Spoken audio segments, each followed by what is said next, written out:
கிண்டி race club நிலத்தில் குளம் அமைப்பதற்கு உயர்நீதிமன்றம் அனுமதி வழங்கியிருக்கிறது. மழைநீரை சேகரிக்க குளங்கள் அமைக்கலாம் என்று உயர்நீதிமன்றம் அனுமதி வழங்கியிருக்கிறது. விவரங்களோடு செய்தியாளர் சுரேஷ் இணைந்திருக்கிறார். வணக்கம் சுரேஷ், இந்த வழக்கு தொடர்பான தகவல்களை பகிர்ந்துக்கோங்க.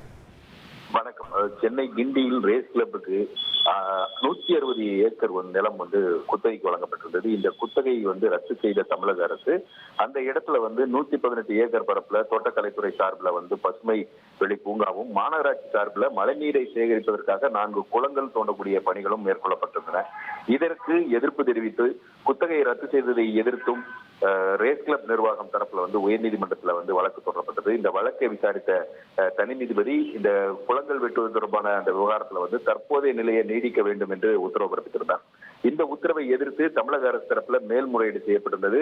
இந்த மேல்முறையீட்டு வழக்கு நீதிபதிகள் SM சுப்பிரமணியம் மற்றும் முகமது சதீக் அடங்கிய அமர்வு விசாரித்தது. இந்த வழக்கை விசாரித்த நீதிபதிகள் சென்னையில வெள்ளத்தடுப்பு நடவடிக்கையாக மக்கள் நலன் கருதி இந்த ரேஸ் கிளப்ல 4 குளங்கள் அமைக்கப்பட்டிருக்கிறது.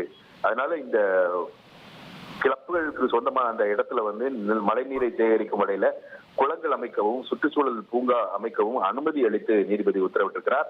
கடந்த 2015ஆம் ஆண்டு ஏற்பட்ட வெள்ளத்துல ஏற்பட்ட அந்த சேதங்களை எல்லாம் சுட்டிக்காட்டிய நீதிபதிகள் இந்த கடந்த காலத்துல இந்த மழை வெள்ளத்தால் சென்னை பெரும் பாதிப்புகளை சந்தித்தது. அந்த வகையில இது போன்ற திட்டங்கள் மிகவும் அவசியம் என்றும் நீதிபதிகள் தங்கள் உத்தரவுல சுட்டிக்காட்டியிருக்கிறார்கள்.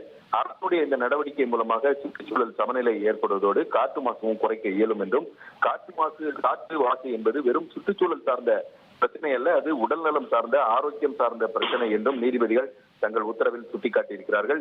சென்னை போன்ற பெருநகரங்கள்ல நிலம் என்பது மிகவும் பற்றாக்குறையாக இருக்கக்கூடிய சூழல்ல அரசுடைய நிலத்தை ஒரு குறிப்பிட்ட தனிநபர்கள் தங்களது தனிப்பட்ட தேவைகளுக்காக பயன்படுத்த அனுமதிப்பது என்பது மக்கள் நம்பிக்கையை சீர்குலைக்கக்கூடிய செயல் போன்றது என்றும் நீதிபதிகள் தங்கள் உத்தரவில் சுட்டிக்காட்டியிருக்கிறார்கள்.